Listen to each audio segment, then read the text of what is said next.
ખેડૂતના કાળજા કંપાવી નાખે એવી આ સ્થિતિ સૌરાષ્ટ્રની છે, જ્યાં ગીર સોમનાથમાં રાતના સમયે એટલો વરસાદ વરસ્યો કે ખેતરમાં તૈયાર પડેલો મગફળીનો ઢગલો પાણીમાં તણાઈ ગયો। ખેતરમાં ભરાયેલ પાણી પર આ રીતે તણાયેલી મગફળીના થર જામી ગયા। ખેડૂતનો દાવો છે કે અંદાજે 4 ખાંડી એટલે કે 1600 કિલો મગફળી પાણીમાં તણાઈ ગઈ। સોમવારે મગફળીમાં થ્રેસર ચલાવીને ખેડૂતે ઢગલો કર્યો હતો અને બાદમાં રાતના સમયે ઢાંકી દીધો હતો। જો કે માવઠાનો વરસાદ જ એટલો પડ્યો કે ખેતરમાં પાણી ભરાઈ ગયું અને ઢાંકેલો ઢગલો ઓગળી ગયો હોય એમ નીચેથી બધી જ મગફળી તણાઈ ગઈ। સૂત્રાપાડાના નારિયાવાવ ગામના ખેડૂતોની આ રીતે માઠી દશા બેઠી છે।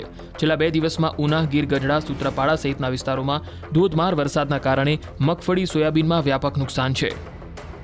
થ્રેસર ને બધું અહીંયા હતું। અત્યારે થ્રેસર છે, માંડવી તણાઈને વહી ગઈ, એમાંથી થોડી કરાઈ માંડવી એટલે બધા થોડાક છોકરા આવ્યા, મહેનત કરી અને એટલી લીધી। બાકીની માંડવી લગભગ 4 ખાંડી એટલી માંડવી અહીંથી તણાઈ ગઈ છે। એટલે રાતના બહુ વરસાદ આવ્યો હતો, બહુ પૂર પાણી આવ્યું હતું। અત્યારે થોડું ઓસરી ગયું છે પાણી, તો અહીંયા બહુ પાણી હતું। ત્યારે આ કંઈ દેખાતું નહોતું, એટલું પાણી હતું।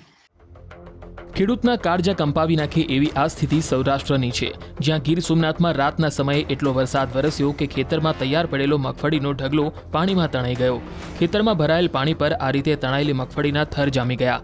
ખેડૂતનો દાવો છે કે અંદાજે 4 ખાંડી એટલે કે 1600 કિલો મગફળી પાણીમાં તણાઈ ગઈ। સોમવારે મગફળીમાં થ્રેસર ચલાવીને ખેડૂતે ઢગલો કર્યો હતો અને બાદમાં રાતના સમયે ઢાંકી દીધો હતો। જો કે માવઠાનો વરસાદ જ એટલો પડ્યો કે ખેતરમાં પાણી ભરાઈ ગયું અને ઢાંકેલો ઢગલો ઓગળી ગયો હોય એમ નીચેથી બધી જ મગફળી તણાઈ ગઈ। સૂત્રાપાડાના નારિયાવાવ ગામના ખેડૂતોની આ રીતે માઠી દશા બેઠી છે। છેલ્લા 2 દિવસમાં ઉના, ગીર ગઢડા, સૂત્રાપાડા સહિતના વિસ્તારોમાં ધોધમાર વરસાદના કારણે મગફળી, સોયાબીનમાં વ્યાપક નુકસાન છે। થ્રેસર ને બધું અહીંયા હતું।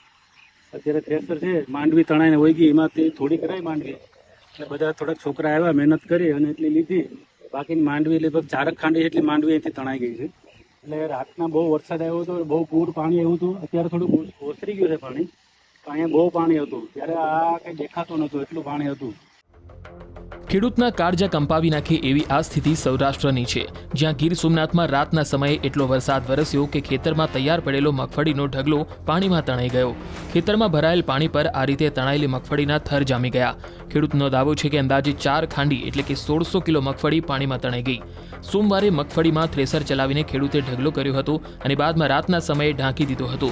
જો કે માવઠાનો વરસાદ જ એટલો પડ્યો કે ખેતરમાં પાણી ભરાઈ ગયું અને ઢાંકેલો ઢગલો ઓગળી ગયો હોય એમ નીચેથી બધી જ મગફળી તણાઈ ગઈ। સૂત્રાપાડાના નારિયાવાવ ગામના ખેડૂતોની આ રીતે માઠી દશા બેઠી છે। છેલ્લા 2 દિવસમાં ઉના, ગીર ગઢડા, સૂત્રાપાડા સહિતના વિસ્તારોમાં ધોધમાર વરસાદના કારણે મગફળી, સોયાબીનમાં વ્યાપક નુકસાન છે। થ્રેસર ને બધું અહીંયા હતું। અત્યારે થ્રેસર છે, માંડવી તણાઈને વહી ગઈ, એમાંથી થોડી કરાઈ માંડવી એટલે બધા થોડાક છોકરા આવ્યા, મહેનત કરી અને એટલી લીધી। બાકીની માંડવી લગભગ 4 ખાંડી એટલી માંડવી અહીંથી તણાઈ ગઈ છે। એટલે રાતના બહુ વરસાદ આવ્યો હતો, બહુ પૂર પાણી આવ્યું હતું। અત્યારે થોડું ઓસરી ગયું છે પાણી, તો અહીંયા બહુ પાણી હતું। ત્યારે આ કંઈ દેખાતું નહોતું, એટલું પાણી હતું।